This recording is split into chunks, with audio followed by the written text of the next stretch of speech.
एका छोट्याशा गावात एक गरीब माणूस राहत होता. त्याच्याकडे ना घर होतं ना पुरेसं अन्न, पण त्याच्या ओठावर नेहमी एकच नाव असायचं, ते म्हणजे विठ्ठल विठ्ठल. सकाळ झाली की तो डोळे उघडताच विठ्ठलाचं नाम घेत असे आणि रात्री झोपताना सुद्धा विठ्ठलाचा जप करत असे. गावातील लोक त्याची चेष्टा करत असत. म्हणायचे, अरे विठ्ठल नाम घेऊन तुला काय मिळालं?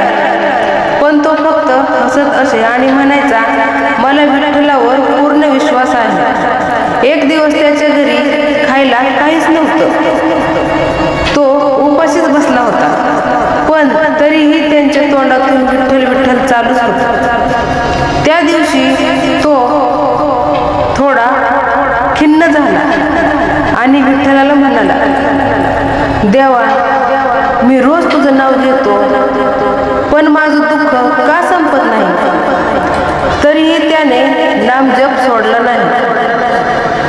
दुसऱ्या दिवशी तो काम शोधायला बाहेर पडला, पण दिवसभर काहीच काम मिळालं नाही.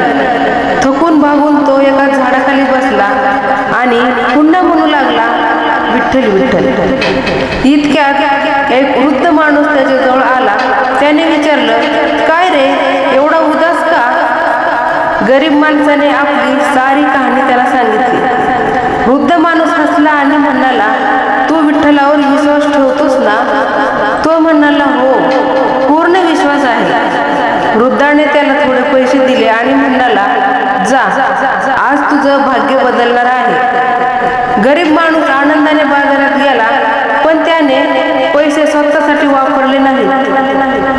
त्याने एका भुकेल्या माणसाला अन्न विकत घेतलं आणि पुन्हा म्हणाला, विठ्ठल पाहतोय.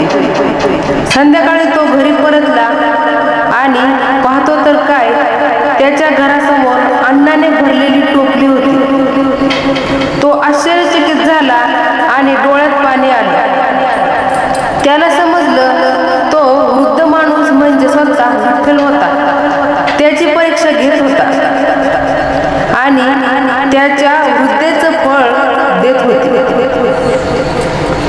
तो नम्रपणे म्हणाला, देवा, मला माफ कर, मी कधीच तुझ्यावर शंका घेणार नाही. त्या दिवसापासून त्याचं आयुष्य बदललं, पण त्याने कधीही विठ्ठलाचं नाव सोडलं नाही. कारण त्याला कळलं होतं, खरी भक्ती कधीही वाया जात नाही. जय हरी विठ्ठल.